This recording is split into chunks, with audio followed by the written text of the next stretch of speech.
Hola, eh, seguimos leyendo el libro Conflicto Cósmico de Elena G. de White. Hoy nos toca el capítulo 4. Lleva por título Un pueblo que esparce a la fe. Dice lo siguiente: durante el largo periodo de la supremacía papal, hubo testigos de Dios que conservaron la fe en Cristo como el único mediador entre Dios y los hombres. Consideraban la Biblia como la única regla de vida y santificaban el verdadero día de reposo. Se los tildaba los herejes, sus escritores eran confiscados, adulterados o mutilados. Sin embargo, ellos permanecieron firmes. Su historia ocupa un lugar escaso en los registros humanos, fuera de lo que se encuentra en las acusaciones de sus perseguidores. Roma trató de destruir todo registro de su crueldad hacia los que no estaban de acuerdo con ella. Antes de la invención de la imprenta, los libros eran escasos en número. Por lo tanto, no era mucho lo que se podía hacer para impedir que los partidarios de Roma llevaran a cabo su propósito. Tan pronto como el papado obtuvo poder, la Iglesia romana extendió sus brazos para aplastar a todo el que rehusara reconocer su dominio. En Gran Bretaña, el cristianismo primitivo había echado raíces muy temprano, sin dejarse corromper por la apostasía romana. La persecución por parte de los emperadores paganos fue el único don que las primeras iglesias de Gran Bretaña recibieron de Roma. Muchos cristianos que huían de la persecución en Inglaterra hallaron refugio en Escocia. Desde allí la verdad fue llevada a Irlanda y en estos países fue recibida con alegría. Cuando los sajones invadieron Gran Bretaña, el paganismo logró predominar y los cristianos fueron obligados a refugiarse en las montañas. En Escocia, un siglo más tarde, la luz brilló hasta llegar a países muy distantes. Colombo y sus colaboradores llegaron desde Irlanda y convirtieron a la isla de Iona en el centro de sus labores misioneras. Entre estos evangelistas se hallaba un observador del sábado, y así la verdad fue introducida entre el pueblo. Se estableció una escuela en Iona, y en ella salieron misioneros para ir a Escocia, Inglaterra, Alemania, Suiza y aún a Italia. Roma hace frente a la religión bíblica. Pero Roma resolvió someter a Gran Bretaña bajo su autoridad. En el siglo VI, sus misioneros emprendieron la tarea de convertir a los paganos sajones. A medida que la obra progresaba, los dirigentes papales se encontraron con que los cristianos primitivos eran sencillos, humildes y que tenían un carácter, una doctrina y una conducta consecuente con las Escrituras. Esos dirigentes ponían en evidencia la superstición, la pompa y la arrogancia propias del papado. Roma exigía que estas iglesias cristianas reconocieran la soberanía del pontífice. Los habitantes de Gran Bretaña replicaron que el Papa no tenía derecho a ejercer supremacía en la Iglesia y que no podía tributarle más que la sumisión debida a todo seguidor de Cristo. No reconocía otro Señor que Cristo. Entonces el verdadero espíritu del papado comenzó a revelarse. El dirigente romano dijo: si no recibís a los hermanos que os traen paz, recibiréis enemigos que os traen guerra. La guerra y el engaño fueron empleados contra estos testigos leales a la fe bíblica, hasta que las iglesias de Gran Bretaña fueron destruidas o obligadas a someterse al Papa. En los países que estaban más allá de la jurisdicción de Roma, durante siglos de grupos cristianos permanecieron casi totalmente libres de la corrupción papal. Continuaron considerando la Biblia como la única regla de fe. Estos cristianos creían que la perpetuidad de la ley de Dios y observaban el sábado del cuarto mandamiento. En el centro de África y entre los armenios del Asia había iglesias que adherían a esta fe y práctica. De entre los que resistieron al poder papal se destacaban en forma sobresaliente los valdenses. En el propio país donde el papado había sentado sus reales, las iglesias del Piamonte mantenían su independencia, pero llegó el tiempo en que Roma insistió en que éstas se sometieran. Sin embargo, algunos rehusaron ceder al Papa o a los prelados y predeterminaron preservar a la pureza y la sencillez de su fe. Se realizó una separación a los que se adherían a la fe antigua. Ahora se retiraron. Algunos abandonaron los Alpes nativos, levantaron el estandarte de la verdad en países extraños. Otros se refugiaron en las fortalezas rocosas de las montañas y allí conservaron su libertad para adorar a Dios. Sus creencias religiosas se fundaban sobre la palabra de Dios.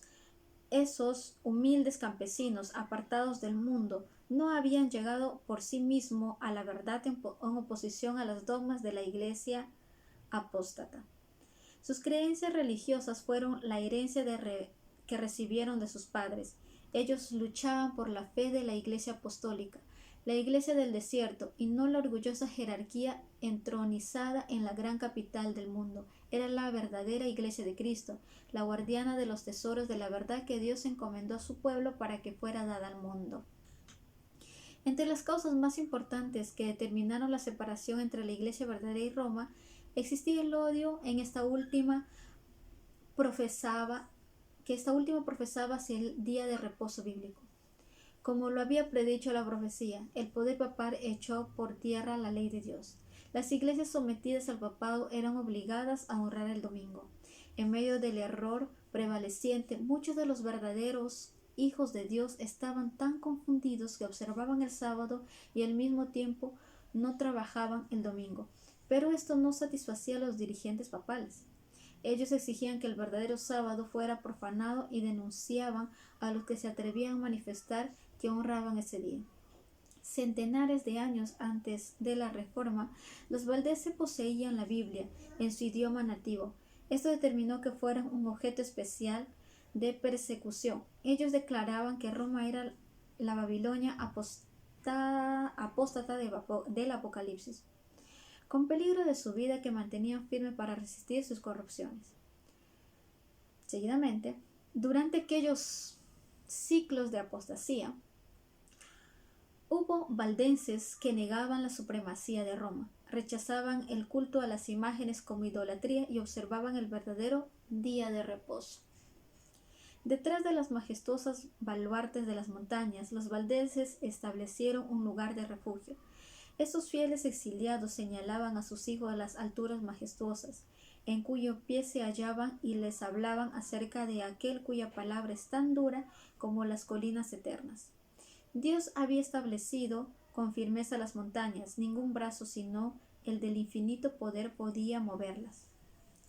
De idéntica manera Él había establecido su ley para el brazo humano. El cambiar un solo precepto de la ley de Dios era tan difícil como desarraigar las montañas y arrojarlas al mar. Esos peregrinos no exhalaban ninguna queja por las durezas que les deparaba su suerte. Nunca estaban solitarios en medio de la soledad de las montañas. Se regocijaban en su libertad para adorar. Desde muchas alturas majestuosas se entonaban alabanzas y los ejércitos de Roma no podían silenciar sus cánticos de acción de gracias. Valiosos principios de la verdad. Ellos valoraban los principios de la verdad por encima de casas y terrenos, amigos y parientes, y aún la vida misma. Desde los más tempranos años de su niñez, a los jóvenes se les enseñaba a considerar como sagrados los mandatos de la ley de Dios. Los ejemplares de la Biblia eran raros, por lo tanto, muy preciosas palabras eran confiadas a la memoria. Muchos eran capaces de repetir largas porciones tanto del Antiguo Testamento como del Nuevo Testamento de memoria. Se les ejercitaba desde la niñez a soportar durezas y a pensar y actuar por sí mismos. Se les enseñaba a llevar responsabilidades, a ser cuidadosos en lo que hablaban y a valorar la sabiduría del silencio. Una palabra indiscreta que llegara a sus enemigos podían hacer peligrar la vida de centenares de hermanos. pues como lobos que buscaban su presa, los enemigos de la verdad perseguían a los que osaban reclamar libertad para su fe religiosa. Los valdenses, con perseverante paciencia, trabajaban para producir su pan. Aprovechaban toda porción de tierra arable que había entre las montañas. La economía y la abnegación formaban parte de la educación de los niños. El proceso era laborioso, pero sano, precisamente el que el hombre necesita en su estado caído. A los jóvenes se les enseña que todas las facultades pertenecen a Dios y que deben ser desarrolladas por su servicio.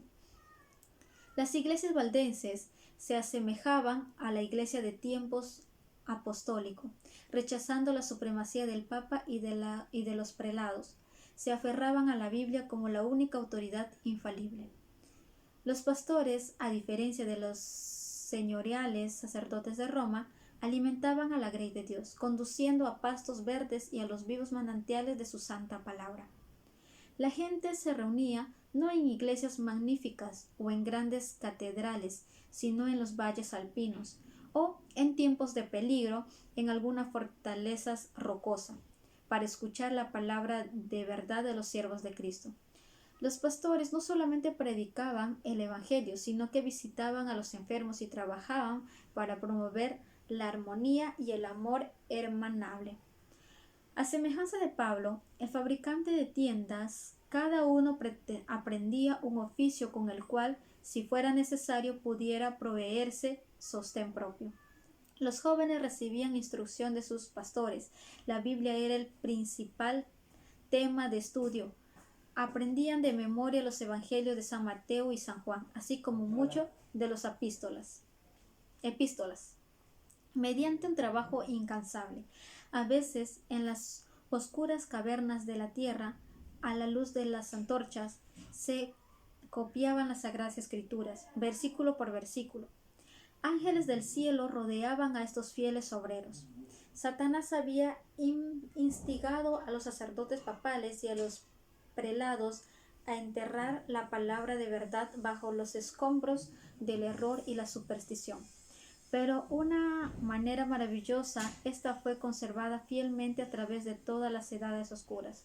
Como el arca sobre las ondas tempestuosas, la palabra de Dios hace frente a las tormentas que amenazan destruirla. Así como la mina tiene sus ricas vetas de oro y plata ocultas bajo la superficie, las Sagradas Escrituras tienen tesoros de verdad que se revelan únicamente a los que los buscan en forma humilde y en oración. Dios se propuso que la Biblia fuera un libro de lecciones para todo el género humano y una revelación de sí mismo. Cada verdad que se descubre es una nueva revelación del carácter de su autor. Desde las escuelas de las montañas, algunos jóvenes eran enviados a instituciones de enseñanza de Francia o Italia, donde había un campo más amplio de estudios y observación que en el de los Alpes nativos.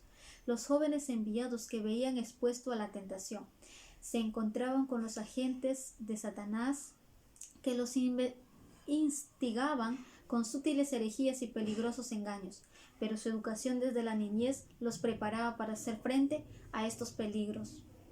En las escuelas a donde eran enviados no debían tener confidentes, sus ropas eran preparadas de tal manera que podían esconder su gran tesoro. Las escrituras, donde quiera que podían hacerlo, mientras iban por el camino, con mucho cuidado, colocaban algunas porciones de estas, entre ellas cuyo corazón parecía abrirse para recibir la verdad. En estas instituciones se ganaban conversos para la verdadera fe, y frecuentemente sus principios se dejaban sentir en toda la escuela. Sin embargo, los dirigentes papales no podían descubrir el origen de la así llamada herejía corruptora. Jóvenes educados como misioneros. Los cristianos valdenses sentían la solemne responsabilidad de permitir que su luz brillara.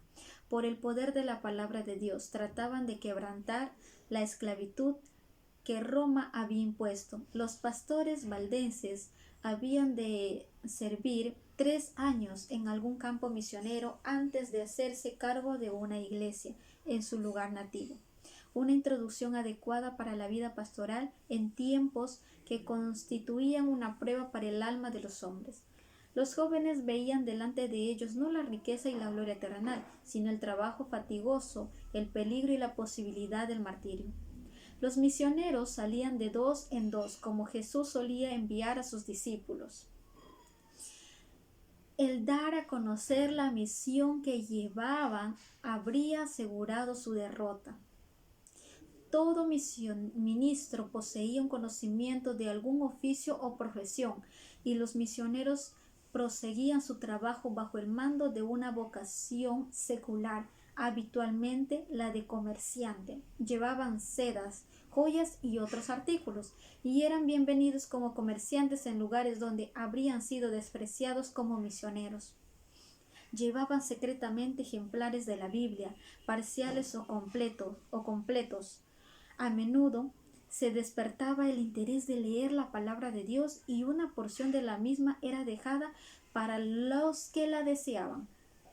Descalzos y con una indumentaria tosca y gastada por el viaje, estos misioneros pasaban por las grandes ciudades y penetraban en países distantes. A su paso se erigían iglesias y la sangre de los mártires testificaba la verdad. En forma oculta y silenciosa, la palabra de Dios hallaba una alegre recepción en los hogares y el corazón de los hombres. Los valdenses creían que el fin de todas las cosas no estaba muy distante. Al estudiar la Biblia, resultaban profundamente impresionados con su deber de dar a conocer a otros sus verdades salvadoras. Hallaban consuelo, esperanza y paz por medio de su fe en Jesús. A medida que su luz alegraba sus corazones, anhelaban reflejar sus rayos sobre los que estaban en las tinieblas del error papal. Bajo la dirección del Papa y los sacerdotes, se enseñaba a las multitudes a confiar en sus buenas obras para salvarse. Los hombres siempre se miraban a sí mismos, su mente se espaciaba en condición pecaminosa y aunque afligían el alma y el cuerpo, no encontraban alivio. Millares pasaban su vida en las celdas de los conventos, mediante ayunos y azotes repetidos y observado vigilias a de medianoche, postrándose sobre piedras frías y húmedas, y con largas peregrinaciones, obsesionados por el temor de la ira vengadora de Dios. Muchos continuaban sufriendo hasta que, con el físico exhausto, abandonaban la lucha. Sin un rayo de esperanza, terminaban en la tumba. Cristo, la esperanza del pecador. Los valdenses anhelaban abrirles a estas almas los mensajes de paz que se hallaban en la promesa de Dios y señalarles a Cristo como su única esperanza de salvación. Consideraban que la doctrina de las buenas obras pueden proporcionar el perdón del pecado. Estaba basada en la falsedad. Los méritos de un Salvador crucificado y resucitado son el fundamento de la fe cristiana. La relación de dependencia del alma de Cristo debe ser tan íntima como la de un miembro con el cuerpo o de la rama con la vid. Las enseñanzas de los papas y los sacerdotes habían inducido a los hombres a considerar a Dios y aún a Cristo como austero y repulsivo, tan desprovisto de simpatía como el hombre, que se necesitaba invocar la mediación de los sacerdotes y los santos. Pero aquellos cuya mente había sido iluminada anhelaban eliminar las obstrucciones que Satanás había acumulado para que los hombres fueran directamente a Dios, confesaran sus pecados y obtuvieran el perdón y la paz, invadiendo el reino de Satanás. Los misioneros valdenses reproducían en forma cuidadosa porciones escritas de las Sagradas Escrituras.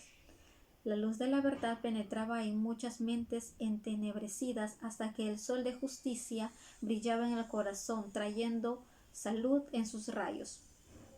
A menudo los oyentes deseaban que se repitiera una porción de las Escrituras, como para asegurarse ellos mismos de que habían escuchado correctamente. Muchos veían cuán vana es la mediación de los hombres en favor del pecador. Exclamaban con regocijo: Cristo es mi sacerdote, su sangre es mi sacrificio, su altar es mi confesionario. Tan grande era el diluvio de luz que los inundaba, que se sentía como transportados del cielo. Todo miedo a la muerte se desvanecía. Ahora podían anhelar la prisión si de esta manera podían honrar a su Redentor. La palabra de Dios se llevaba a lugares secretos y era leída, a veces a una sola persona y a veces a un pequeño grupo que anhelaba la luz. A menudo, toda la noche transcurría de esta manera. Con frecuencia se pronunciaban palabras como estas: ¿aceptará Dios mi ofrenda? ¿Me mirará con favor a mí? ¿Me perdonará a mí? Se leía la respuesta: venid a mí todos los que estáis cansados y agobiados, y yo os daré descanso. Mateo capítulo 11, versículo 28. Felices, las almas regresaban a sus hogares para difundir la luz, para repetir a otros lo mejor que podían su nueva experiencia. Habían hallado el verdadero camino viviente.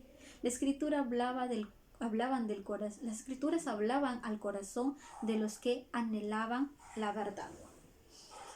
El mensajero de la verdad proseguía su camino. En muchos casos sus oyentes no preguntaban de dónde había venido ni a dónde iba. Habían experimentado tanto gozo que ni se les había ocurrido hacer la averiguación. ¿Podría aquel ser un ángel del cielo?, se preguntaban ellos. En muchos casos el mensajero de la verdad había partido a otro país o estaba penando en algún calabozo, o tal vez sus huesos blanqueaban en el lugar donde había dado testimonio de la verdad, pero las palabras que había dejado detrás estaban realizando su tarea. Los dirigentes papales vieron el peligro que entrañaban los trabajos de estos humildes itinerantes. La luz de la verdad disipaba las nubes pesadas del error que envolvían a la gente, dirigía las mentes únicamente a Dios y eventualmente destruía la supremacía de Roma. Estas personas, al sostener la fe de la Iglesia antigua, eran un testimonio constante de la apostasía de Roma y por lo tanto excitaban el odio y la persecución. Su negativa a abandonar las Escrituras era una ofensa que Roma no podía tolerar. Roma se propone destruir a los valdenses. Entonces comenzaron las más terribles cruzadas contra el pueblo de Dios, refugiados en sus hogares montañosos. Se enviaron inquisidores para que les siguieran la pista. Una y otra vez se convirtieron en un desierto, sus fértiles tierras y sus moradas y capillas fueron destruidas. No podía formularse ninguna acusación contra el carácter moral de esta clase proscrita. Su gran ofensa era que no adoraban a Dios de acuerdo con el deseo del Papa. Por este crimen se usó contra ellos todo tipo de insultos y torturas que los hombres y los demonios podían inventar. Cuando Roma se propuso exterminar a la odiada secta, el Papa proclamó que una bula, o sea, un edicto, condenándolos como herejes y entregándolos a la matanza. No se le acusaba de ser holgazanes, deshonestos o personas desordenadas. Se declaraba que tenía una apariencia de piedad y santidad que seducía a las ovejas del verdadero rebaño. Esta bula pedía que todos los miembros de iglesia se unieran a la cruzada contra los herejes. Como incentivo a todos los que se unían a la cruzada, los liberaba de cualquier juramento que hubiesen hecho.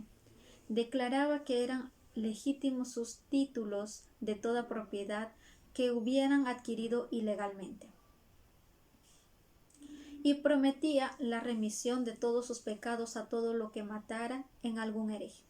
Anulaba todos los contratos hechos en favor de los valdenses, prohibía a todas las personas que les diera cualquier clase de auxilio y autorizaba a todos a tomar posesión de las propiedades de aquellos. Este documento revelaba claramente el rugido del dragón y no la voz de Cristo. El mismo espíritu que crucificó a Cristo, que martirizó a los apóstoles y que movió el sanguinario Nerón a sacrificar a los fieles de su tiempo, estaba en acción para eliminar de la tierra a aquellos quienes Dios amaba. Pese a las cruzadas contra ellos y a la inhumana carnicería a la cual fueron sometidos, este pueblo temeroso de Dios continuó enviando misioneros para difundir la preciosa verdad. Se les perseguía para darle muerte y sin embargo su sangre regaba la semilla sembrada y producía fruto. Así los valdenses dieron testimonio en favor de Dios siglos antes que apareciera Lutero. Ellos implantaron la semilla de la reforma que empezó en los días de Wycliffe, se desarrolló y se afirmó en los días de Lutero y ha de avanzar hasta el fin del tiempo. Gracias.